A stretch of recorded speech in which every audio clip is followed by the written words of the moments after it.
Black fatigue is a thing. Newsflash. White people don't want to live around ratchet black people. And black people don't want to live around ratchet black people. I mean, it's nothing like going to the Walmart on a Sunday morning and then you see the Bonnet Crew walk in. Loud, obnoxious, the kids are everywhere, in every aisle, unattended. And that's anywhere you go, no matter what. They're highly emotional, highly sensitive. You can't say nothing. You can't even smile and hold the door for them because they'll look at you like you're crazy. And always the victim of something. Either you stepped on a shoe, you looked at them wrong, you told them good morning. They're never happy, they're never satisfied. And you wonder why normal, good black people move out of the hood as soon as they start getting successful. I was one of those black people that said, man, if I made some money, I'm gonna stay here. I'm gonna buy up this, buy up that. I'm gonna support the community. As soon as I got my money, I got the fuck up out of there. Because they don't know how to appreciate good shit. And my suburban kids don't need to be dealing with that bullshit. Crab in a barrel mentality. Never take accountability for nothing. So yeah, black fatigue is a thing. And I'll tell you, a lot of people are fucking tired. They're tired of dealing with these kind of people on a daily basis. I mean, I get anxiety when I walk inside of a mall nowadays. I mean, because you got these YNs running around and they don't respect nothing. So I don't care what anybody says. White America is tired of you, and we are too. If this is the first time you have heard the phrase black fatigue, buckle up because you are about to hear a lot of it over the next couple of days. It has been going around on social media, TikTok, Twitter, YouTube, etc. And the mainstream media, as usual, will pick up on this in a couple of days. And I guarantee you we will see segments on this on MSNBC and CNN. It will mostly be anchors feigning shock and acting like they don't understand it. So let me explain it to you before we get to that point. Black fatigue originally, as you'll hear in an upcoming video, was a phrase meant to describe the feeling black individuals get because they have to live in a society that is overwhelmingly white. Black fatigue, as it is being used now, is one of two things. White people saying that they're tired of having to deal with black people in public spaces, or black people saying they are tired of having to deal with black people in public spaces. Now, personally, speaking for myself, I think both of these things are not real things. Let's just be as clear as I can be about that. And I played you a clip of an individual talking about how he views black fatigue. There is a conservative commentator on social media. His page goes as the Black Conservative Perspective. He has an interesting thought on this as well. Boy. So we got to talk about a fascinating trend that is happening online that is pissing off black liberals and white liberals. It's called black fatigue, okay? Because you have certain people coming out and saying that, hey, you know what? I am tired of certain types of behavior in public from certain groups of people, okay? Like, for example, in viral videos like this. Play with me because I'm not the one nor the two. You're not the one or the two. Let's go. You ain't got shit. You ain't gonna do nothing. Name my ticket. Speaking on me for nothing. Like I said, keep my name out your mouth. Because mine is always in yours for some reason. No, some reason. It always out of here. Out of here. Out of here before I slap the shit out of You're not gonna smack. Try me. You think you're fucking tough? I'm not Try listening. me. Try me, Tanky. I be done drop kick your ass. Out of here, you dirty. I'm not dirty at all. Yes, you are.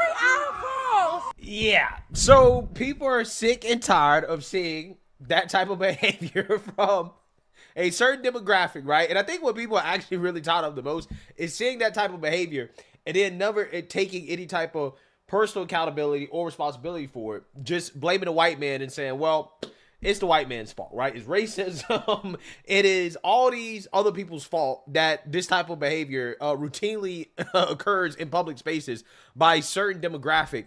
And, hey, people are now expressing themselves. Now, I can summarize those last two individuals by saying this. The color of their skin doesn't even matter, and anyone should be able to say this and speak about this. But I think the outcome is probably wrong, and maybe that comes from a position where I am a bald-headed white man who is 46 years old and I'm straight. Maybe it comes from that position of quote-unquote privilege that makes me afraid to say the things that other people will say. Now, I personally think that that's quite a problem in our society. People hold their tongue. But what I believe here, and I said it before, is I think all of this is rather silly because the real issue here is just terrible behavior in public in general. Now, I don't know if you can tie it directly to one race or another, but what I do know is you're not allowed to. So even if you could prove that it was an overwhelmingly black problem, people like me are not allowed to speak about that. That's the kind of fatigue I have, where I can't talk about issues without having to bite my tongue because of how they might be perceived. Now, I've hosted a talk radio show for almost 20 years in Florida and Alabama and Tennessee. I've had these conversations on the air multiple times. I've heard it 1,000 times, the whole 1352 thing, where 13% of the population commits 52% of the violent crimes. That right there is seen as a racist trope, even though it is statistically correct. But it is improper to say it. And you're not allowed to bring it up. Now, you're also not allowed to honestly speak on these things out loud and in public, because if you do, you will be perceived as a racist, treated as a racist, and run out of town as a racist. And nobody wants that problem. So you have a lot of people that feel like they're not allowed to say what they actually think. And I'll give you a perfect example. And this has happened. If I go to the Walmart and I see a white family acting out, it's completely okay for me to refer to them as white trash, because that is, of course, what they are. It is completely okay to say that. And anyone of any race could say that. And I see that regularly. But if a black family is there acting out, the best thing for me to do is to not say anything. Not online, not on the air, not to my family, not to anyone. Because doing so could be perceived as racist. We have put the shroud over everyone and said you can't say these things, even if they are true. We have cut out people's tongues and told them they're not allowed to say certain things, whether they are true or not. That I think people do actually have fatigue on. As a 46-year-old straight white male, I understand that I'm the cause of almost every problem we have, or beneficiary of every problem that we have. And people can openly complain about my mere existence, my voting patterns, or anything else, and I'm not allowed to. I think people have fatigue from that. And rightly so. They're irritated. They absolutely are irritated. And if you need an example of what I'm talking about, I want you to watch this clip of a white guy talking about black fatigue from the perspective of, how dare you? If you're a white person claiming to have black fatigue, get bent. What do you think black people have? Oh, poor white people have black fatigue. So tired of being politically correct and treating them like people. What the fuck is wrong with you? What the fuck is wrong with you? Black people in 2025 are still seeing instances every day where white people are treating them less than human. We had something literally a week ago where someone has raked in $600,000+ for calling a black autistic child the N-word after he took something out of her son's bag. Black fatigue? You have black fatigue? What the do you think black people, people of color, have in this country? We all know that guy. Nobody likes that guy. Not a single person likes that guy. That guy is a tool, and nobody even believes that he believes what he's saying because it is so ridiculous. But that is the generally accepted and really only acceptable way to speak about this issue, unless you are in the commentary game or you just do not care about the consequences. That's how it works. And I think people have honesty fatigue. That's what this actually is. Because there's so much dishonesty out there in some of the coverage of this stuff that you can't even remotely tell the truth anymore. Because if you do, you will be canceled. Honesty fatigue is the problem. And you're not allowed to say, I don't want to go to that Walmart for this reason. Or I don't want to go to that McDonald's for this reason. But every town has a good McDonald's and a bad McDonald's. And I think we can all tell where those McDonald's are, where that Walmart is. But can you say that? No.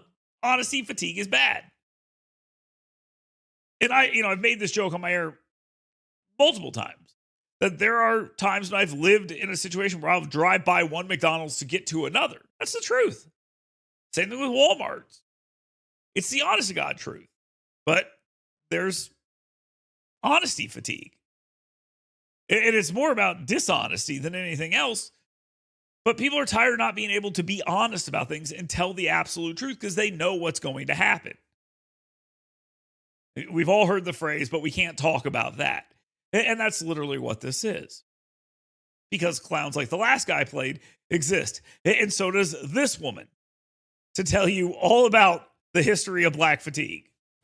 White people attempting to rebrand white rage by co-opting the term black fatigue as though it's a phenomena they actually experience but only recently found the language to talk about is both dystopianly weird and tragically on brand. The copying, the whitewashing, the centering themselves by playing victim.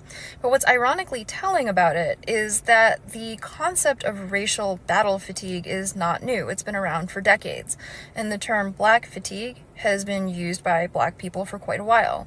Mary Frances Winters wrote a book that came out in 2020 titled Black Fatigue, and it describes the mental, emotional, and physical exhaustion that black people experience because of systemic racism. Now, notice how black people didn't call that white fatigue, because the purpose is not to assign blame in order to justify bad behavior. It is called black fatigue because it is a harm that black people experience, and so their focus is on addressing and combating that harm. Whereas when white people talk about experiencing black fatigue, they are not talking about a harm that they experience because of black people or anybody else. They are literally telling on their own inability to live in society with black people. And that's not new either. That's a pathology that has existed for hundreds of years, but call it what it is, white rage. I'd like to pretend that this woman has good intentions, but I don't believe that she actually does. She sounds absolutely ridiculous, and nothing she says is believable. It's honesty fatigue. You can't be honest, so you're fatigued. That's how this whole thing is actually working right now. And look, you're going to see a lot of this, and we're going to be told that it's about ratchetness or racism or all these other things. The simple fact of the matter is we're not allowed to call out bad behavior if it exists in certain forms. We're not allowed to be honest anymore about this in public. Now, in private, in our decision making, everyone is honest about this. Everyone, in where they choose to live, where they want to send their kids to school, what they want to do with their lives. Everyone is honest about that. But when it comes to their public face, they are afraid to be honest. And that's why we all have honesty fatigue. Forget about black fatigue. It's honesty fatigue.